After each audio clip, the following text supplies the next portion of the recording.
since my niece Kelly changed in one magic moment from a freckled, gawky teenager into a lovely young woman, Peter and I have had to get used to a steady stream of ardent young men around the house. But Warren Dawson was different. He didn't even know Kelly. Fresh out of law school, all Warren wanted was a job in my firm. This is quite a recommendation, Warren, especially from a man like Dean Phillips of Cal State. Thank you, sir. It's because of Dean Phillips I decided to contact you first. He spoke very highly of your practice of law. Oh, that's very flattering. Warren, I'm very impressed with you, but unfortunately, I've always run sort of a one-man operation here. In other words, no opening. Sorry. However, I will put in a few calls to some of the larger firms for you, if you'd like. Thanks, but I just hate getting lost in the shuffle. You're sort of a young man in a hurry, aren't you? Oh, why operate in low gear when you're built for overdrive? Isn't there some way to convince you I could pull my weight around here? You've convinced me already. It's just that I said that you're a one-man operation. I know. Well, thank you very much, sir. I do appreciate you seeing me in. Hi, Uncle Bentley. I was just... I'm sorry, I didn't mean to interrupt. Oh, well, that's all right. This is Warren Dawson. This is my niece, Kelly. Hello, Miss Gregg. How do you do? Well, I'm right on time. Are you ready? Ready for what? Don't tell me you forgot. The courthouse, the parking ticket that wasn't my fault, remember? Oh, completely slipped my mind. Oh, darling, I made a very important appointment for this morning. I don't see how I can break it. But I wanted to plead not guilty. How can I without legal advice? Well, I don't know quite what... Mr. Gregg, I'd be more than happy to take your place in court. Well, I think I know enough about law to handle a parking ticket. But... As a matter of fact, your uncle has my qualifications in front of him right now. Darling, you couldn't find a better man for the job. Of course, I don't know quite what his fee will be. My fee is lunch, and I'll buy. Even the price is right. It's a deal. Warren, I'm really very sorry about that job. Oh, that's all right, sir. Perhaps I can catch you again in a weaker moment. Bye. Bye. See you later. Goodbye. I spent 4 years in the military. Keeps you entertained with original primetime programs like The Campbells. Each episode sends you on a warm and personal journey into the exciting and often dangerous lives of this early pioneering family. Saturdays here on your CBN cable network.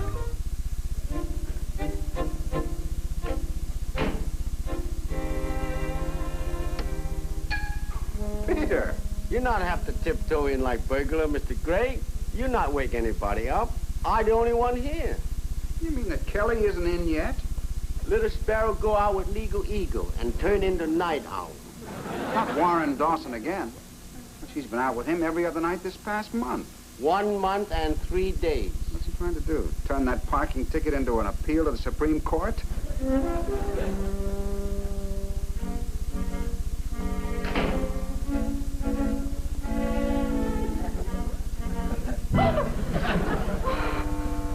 Uncle Bentley, I was trying not to wake you up. Darling, don't you think this is a little bit late to be coming in? 2 o'clock on a weekday night? I'm sorry, but there were extenuating circumstances. Better be good. Mm-hmm. You see, Warren proposed. Oh, well, in that case, I suppose... He what? He asked me to marry him. And after all, I did have to take some time to think about it, didn't I? Oh, of course, I understand. You had to take a little extra time to soften the blow. Not easy to turn down nice boy gently. But I didn't. You didn't what? I didn't turn him down. I said yes. You said yes. What do you mean you say yes? How dare you say yes without consulting me? What I around here, doorpost? Where I come from, no girl ever say yes without consulting parents. But I am consulting both of you. Warren's coming over tomorrow to ask permission. Oh, I'm so happy and so excited. Whee! Well, now, darling, don't you think this is a little premature? After all, you only know him for a month. Exactly 33 days. Don't you think you're too young to be married? You're only 19. What about your college? What about your education? 2 more years to go. Would you mind letting her answer these questions? I'm too excited to answer questions now. Can't we talk about it tomorrow? I just want to go to sleep and dream about being Mrs. Warren Dawson. Good night, Uncle Bentley. Good night, Peter. Glad somebody around here able to sleep. Just got a big case of insomnia myself. Ridiculous. She's just a young, impressionable girl, and she doesn't even know her own mind yet. How can she even consider marriage? Not every lawyer who can turn parking ticket into marriage license. He come down to your office for job. You turn him down. So he take these Kelly out and... You may have something there, Peter. Yes. He couldn't make it through the front door of my office, so he's trying to sneak in the back way, through Kelly. That boy nothing but cheap fortune hunter. Of course, we may be doing him an injustice, but I'll tell you what I'm going to do. I'm going to find out what Mr. Warren Dawson really wants, Kelly or just a nice, soft job the rest of his life. What time is it now, Uncle Bentley? It's 2 minutes later than the last time you asked, dear. Straighten your tie. He'll be here any minute. How's the shine on my shoes? Peter, do you call that a clean house coat? It's been clean for a whole week now.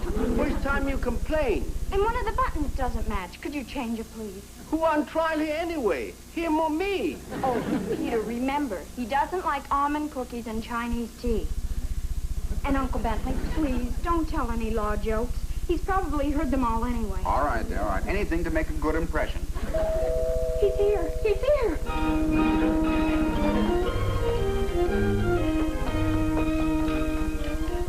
Hi, Warren. Hi, Kelly. Warren, nice to see you again. Hello, Mr. Gregg. Good afternoon, Peter. Good afternoon. I'm sorry I'm not wearing tuxedo. How's that? Come in, Warren. Can I get you something? Oh, no, thanks. How about some almond cookies and some Chinese tea? Peter, don't you have something to do in the kitchen? No, but I ad-lib something. Well, Oh, I forgot. I have to go over to Ginger's for a minute. I'll be right back. I'm sure you two will find something to talk about while I'm gone. Bye. bye.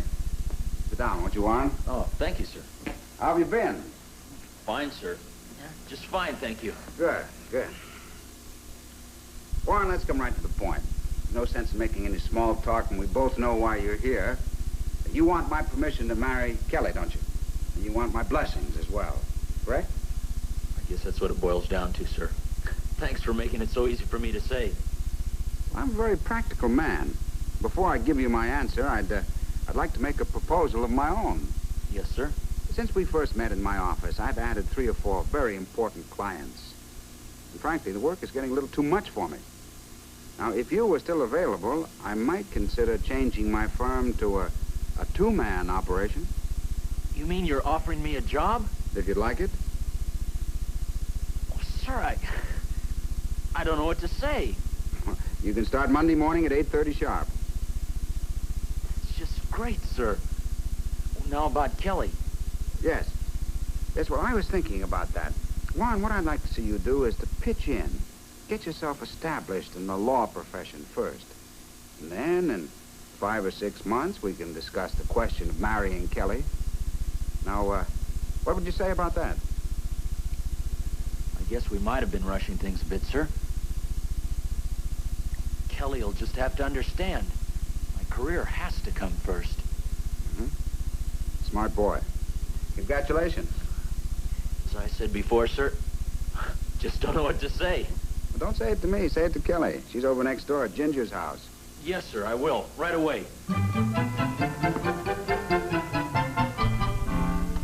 Peter, did you hear him? Did you hear what he said? Yep. Any doubt in your mind now what he's really after? No doubt at all. The minute you dangle a job in front of him, he not able to postpone marriage fast enough. Exactly. Mr. Gregg, if I were you, I'd not even give him job. He very slippery customer. Soon he want bigger office, then private secretary, then name on door. Oh, come on now, Peter. Bentley Gregg, attorney at law. Change to Bentley Gregg and Associate. Next it be Gregg and Dawson. Then Dawson and Gregg. Then Dawson and Dawson. Now, where's the other Dawson come in? Operator like him bound to have relatives. I tell you, when he finds out how rough it is to work for me, we'll see how soon he drops that job. And Kelly along with it. You mark my words. Uncle Bentley, you're wonderful. I just heard the news. Just think, Gregg and Dawson, attorneys at law.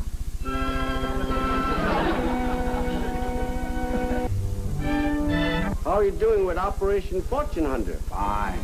I've given them a little legal puzzler tonight that'll keep them tied in knots until midnight. Warren, I thought you were working late tonight. Hi, Kelly. Is your uncle in? Sure, come on in.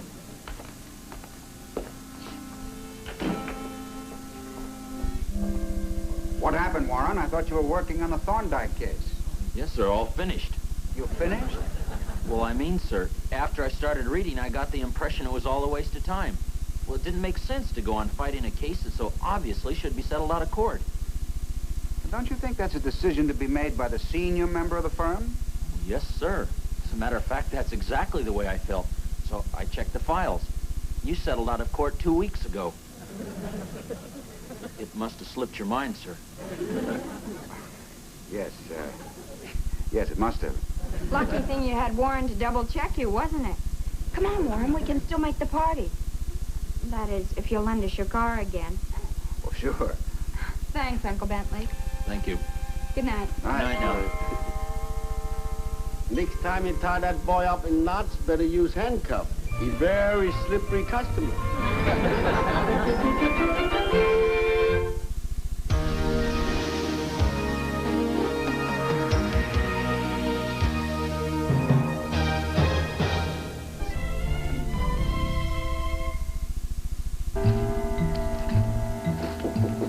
Come in. Good morning, darling. Good morning. Aren't you the gentleman who promised to take me to lunch today? We just had it. Sorry, Gil. Oh, no, not again. Give me one good reason why you can't leave this office for an hour. One? I will give you precisely 937 of them. That's how many more letters I have to refile, alphabetically and with a cross index. Maybe this is just Uncle Bentley's way of breaking you in. You know, like a shakedown cruise. If he shakes much longer, I'll come apart at the seams. Warren, this doesn't sound like you at all. I thought you loved your work. Filing and typing and dusting the law books? Well, that's not work. That's legal KP. You mean that's all my uncle ever let you do? Oh, no, not exactly. Occasionally, I run down to the drugstore and get him a sandwich. Sorry, honey. I didn't mean to drag him. Actually, I'd be glad to work around the clock if I thought I were pulling my weight around here. Sure, I understand. Warren, would you come in here a minute, please? Right away, sir. My master's voice. Sorry, honey. Give me a rain check. Sure. See you later. But it's not fair. He didn't earn his sheepskin as an attorney just so you could put him on legal KP. Is that what he called it? Well, yes. Funny, he didn't say anything to me about it. Of course he didn't. Warren's not the complaining type. He's the most decent, honest person I've ever met. That's one of the reasons I want to marry him. Darling, what about his reasons? Has it ever occurred to you that there might be something other than love involved in this thing? Uncle Bentley, you're not making sense. I don't know how to say this, but has it entered your mind that he might be using marriage as a stepping stone to a lucrative career? You can't really believe that. Not about Warren. Well, I'm not making any accusations. I'm just pointing out a possibility, that's all. You've always been so fair and understanding. And now when I need you most, how could you? How could you be so wrong?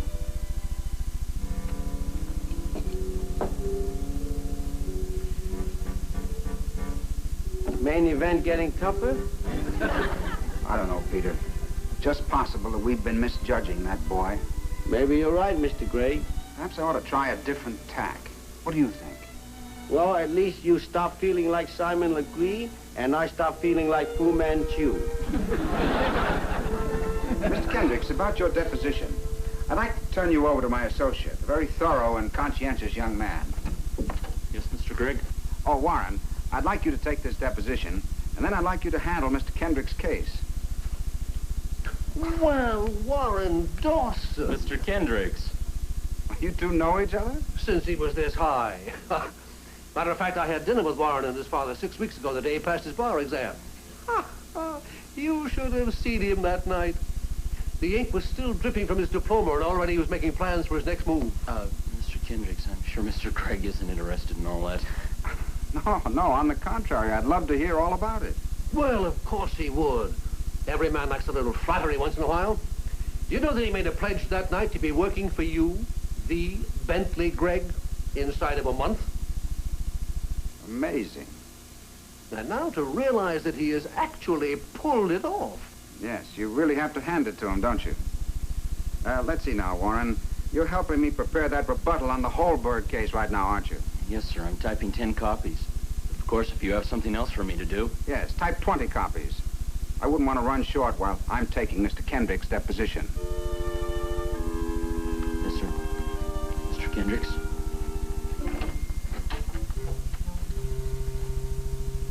Connie, I'll go over the rest of these things with you tomorrow. And will you drop these in the mailbox on your way home, please? I finished the Holberg rebuttal, Mr. Gregg. 20 copies. Oh, fine. But I believe I told you the date of this action was the 5th. You've got it listed here as the 6th. I must have forgotten. And the plaintiff's name is Anna Holberg. You've called her Hannah Holberg. Sorry, I never was much of a typist. Well, obviously, you don't read very well either. My notes clearly stated this was a civil case. You've called it a criminal complaint. Now, what are you trying to do? Make me the laughingstock of the entire Bar Association? As I said, sir, I'm sorry. I'm not interested in apologies. I hired you because I thought you were a competent attorney. Wouldn't it be easier, Mr. Gregg, if you just fired me? Just remember that you said it. I didn't. In that case, I guess there's nothing more to talk about. Well, so much for the firm of Gregg and Dawson, attorneys at law. Is it? Why, of course. He's pulled boners that would put a first-year law student to shame. For a qualified attorney who graduated at the top of his class, he couldn't have done worse if he tried. Good night, Mr. Gregg.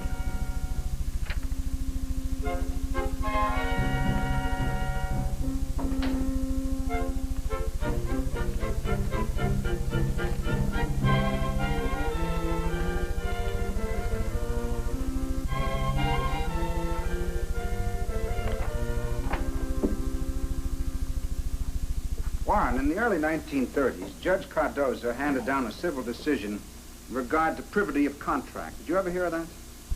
The McPherson case eliminated the necessity of that element in a situation regarding the defective manufacture of certain types of fabricated goods. That's right. You know, it's funny. Someone can remember the details of a case that happened 30 years ago and still fail to see the exact parallel in the case he was working on. If you mean the Holberg rebuttal, sir, that was carelessness. Was it? I don't think so. Warren, I think you made those mistakes knowing that I was bound to catch them. You're entitled to an opinion, sir. Why? Why did you deliberately set out to get fired after all the trouble you went through to get this job? After what Mr. Kendrick said this morning, what other choice did I have? Even you have to admit it did sound like a cold-blooded conspiracy. I suppose it did, but sometimes words taken out of context can take on a different meaning, Mr. Gregg. The truth is, it all started long before I'd ever heard of Kelly. You see, there are only about 12 top-flight corporate attorneys in this city. In my book, you're number 1. You practice law the way it was meant to be practiced. I just wanted the opportunity to learn from the very best. If that's a conspiracy, well, then I plead guilty. Only to admiring you and what you stand for. Good night, Mr. Gregg. I'll clean out the rest of my things in the morning. Well, under the circumstances, I'd rather you didn't waste your time coming in. But I don't understand. What about the... I have a case to plead in Superior Court, 8:30. I could use a little help. Help? You're an attorney, aren't you? You're my associate, aren't you? But I don't understand. Warren, everybody makes mistakes. Now, take me. I've been known to misjudge some pretty fine people in my time. Fortunately, this time, I was able to catch my mistake. was just leaving. You care to join me? I'm sure Kelly would be delighted to see you outside the office for a change. Oh, and remind me to have this redone. The letters are a little small.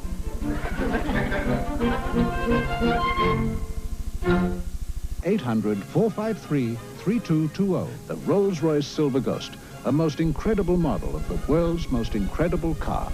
There's nothing quite like owning a Rolls-Royce.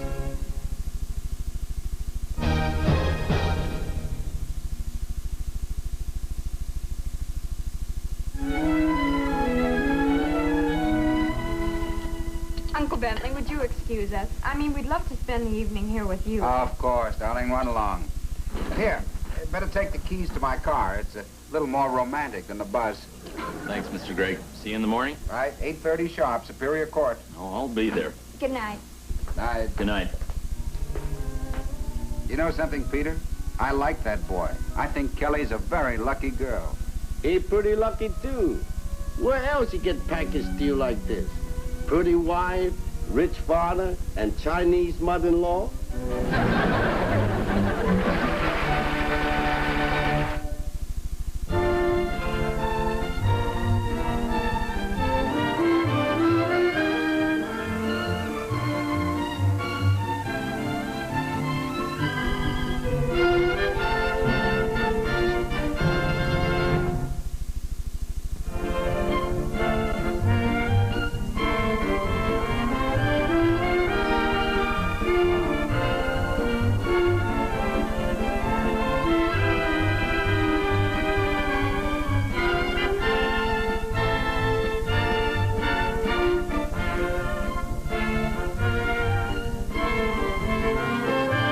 Coming up, Eddie Albert and Eva Gabor in Green Acres. Then tonight at 9 Eastern, television that can make a difference on the exciting News 700 Club here on CBN.